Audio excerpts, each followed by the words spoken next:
Conspiracy gang was popping. It's your boy T2, we back at it with another video, man. So today we have how your favorite entertainer sold their soul. Get straight into it, man. Y'all make sure y'all like, comment, share, and subscribe if you're new. You know how we do, man. We jump right into it. We don't waste no time. Let's get it.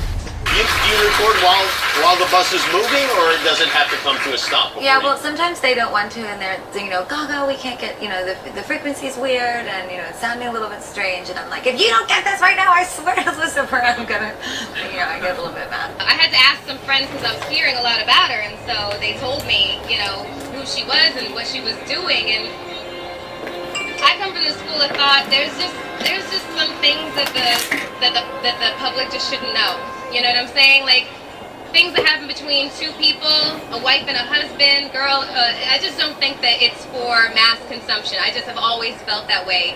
And I just think that the whole idea of celebrity and fame has become really convoluted and, kind of bastardized. Like, whereas fame used to be the byproduct of success, and now it's the ultimate goal. And if your ultimate goal is to be famous, then you're gonna do a lot to get there. Like, sign your name in blood in a contract with the devil.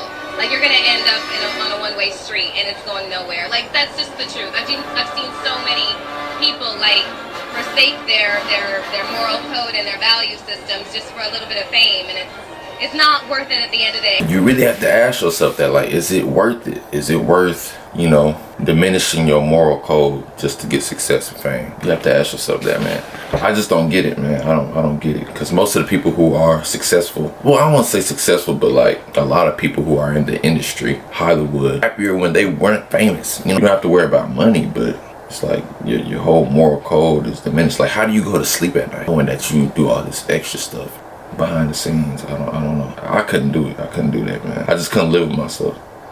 Pretty well buy anything. The tough thing in life is ultimate freedom.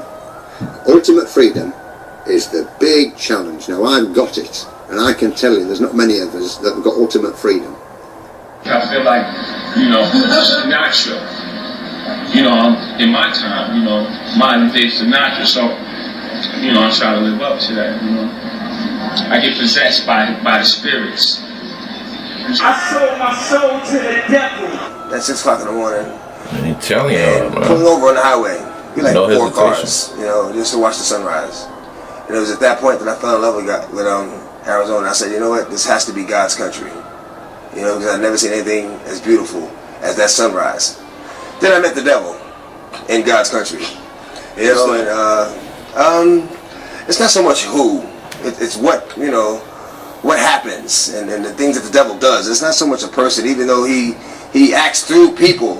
You can't call one person the devil. Joe Arpaio? You can't call any one person the devil. You can't do that because no one person has enough power to be the devil. As hard as you work for your money, there's at least 2 or 3 people out there working just as hard to get it from you. I was there when Dre told me he could sell his soul to the devil for $1 million. And I swear right now, the devil got to have a receipt for his ass. One night I was in my home studio, and it had to be like 8 to 10 people off in there.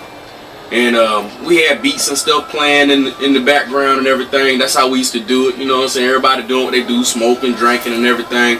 And actually, it came down to it that dudes actually started being used by demonic spirits. And these spirits started speaking through them, Devils started speaking through them, talking to me, asking me, if I was going to sell my soul, telling me what I needed to do to take my career to the next level in darkness. I mean, dudes actually came up to me holding wads of money, saying, man, don't you want to make all this money? If those demonic spirits was real, if the devil was real, and he was offering me a way, then I knew that God was real.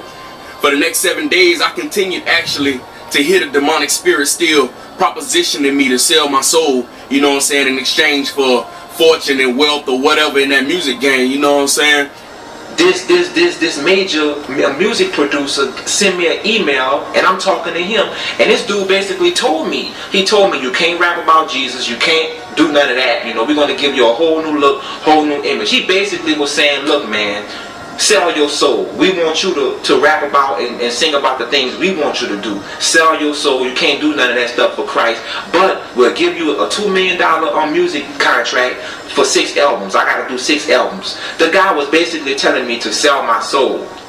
Basically, that's what he was saying. He just was doing it in a different, he just was telling me in a sneaky way. He basically was saying, look, we're watching you, we love your talent, and we want to use you for the Illuminati and for Satan.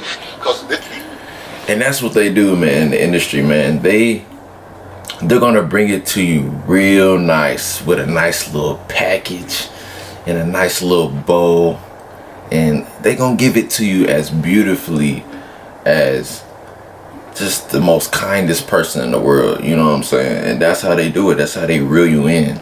They make you feel like you can trust them, you know what I'm saying? And then they you in there. Once they got you, they got your ass, bro. That's how they do it. They bring it to you real nice and beautiful. You gotta realize that, man. There's a bunch of devil works in Hollywood. And there's a lot of black folks too. And they be throwing up them signs, you see them, this, that, all of them. Watch the rappers, watch them folks. It's scary. It's very scary, but that devil is real. Everybody wants to make it, and you might not make it. And I said to my dad, I think they got his ass now, though. I ain't gonna lie to you. He look a little different. Smart ass kid. Yeah. It depends on what making it is there. He says, what do you mean? I said, well, you're a teacher. I said, if I can make a teacher salary doing comedy, I think that's better than being a teacher. And he started laughing. He said, if you keep that attitude, I think you should go. He said, but name your price in the beginning. If it ever gets more expensive than the price you name, get out of it. Thus, Africa. And as we talk, the band leader says, how long have you fellas been involved with sorcery? And he chopped us a little bit, and I said, exactly what do you mean? Well, he said, you know, what you people are doing, talking to the supposed spirits of the dead. He says, this is silly. To me, he says, I can't bother with this stuff. He says, I want power, I go right to the source of power. And he says, how do you think that I became famous the way that I am? Well, he said, you must have had some good luck. Well, he says, there's no such thing as good luck. He says, there's either some power working for you somewhere, or you don't get ahead in this world. Not in my type of occupation. He said, the supposed spirits of the dead that you're talking with are demon spirits. They're fallen angels. They're beautiful beings. Just set it out, just like that. Yeah. It didn't make you uneasy when he said they were... Well, you know, it shocked you a little bit, you know. Something that you first hear mentioned to you. He said, you guys have got a great future ahead of you. Because we've been told, the high priest of our society, secret society, has been told that the master has very special plans for you too. Now, what did he mean by the master? Satan. And we were interested to hear more about it. And he told us, he says, look, we worship spirits. We worship Lucifer and all his angels. They're just as beautiful as they did before they were cast out of heaven. He says there was a misunderstanding in the whole thing. He says among the inhabitants of the galaxies. And he says our master was misunderstood. And God did not bear with him like he does with people that make mistakes today. So we're in a warfare, good against evil. And we happen to be the evil ones, but we're not that bad. He says, I look at this business between the force of good and evil. He says, you believe in one person believes in God, and the other one believes in Lucifer. It's like politics.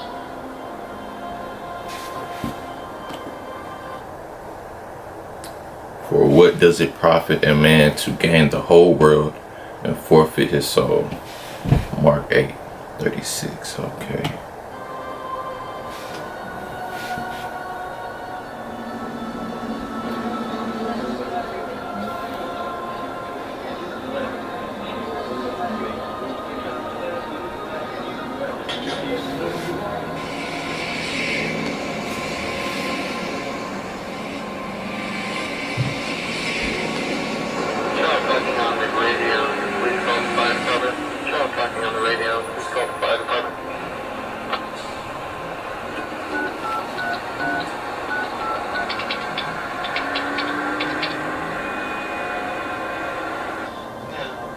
as we bring out a new product for this fall season, we are anticipating a 90%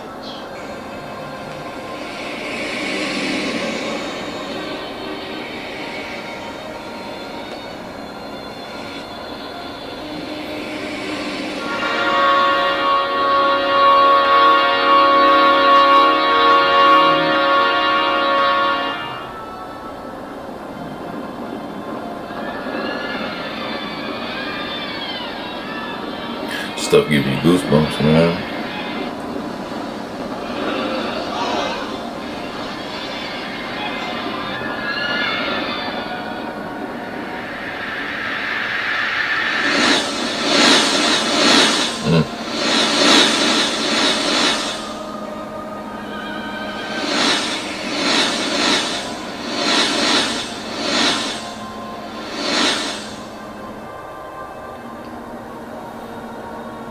Behold, I come quickly.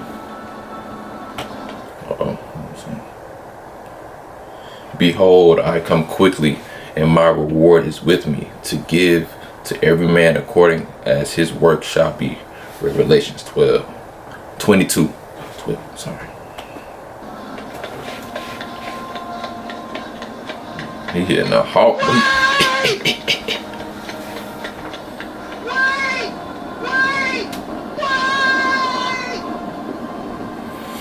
That's tough, my guy. That's tough. Let me know if y'all like videos like this. I don't know, I enjoy watching stuff like this, and I enjoy watching the TikToks as well, but I'm just trying to add, you know, a new flavor to the channel. But like, comment, share, and subscribe if you are new. And Conspiracy Pod Gang, we are out.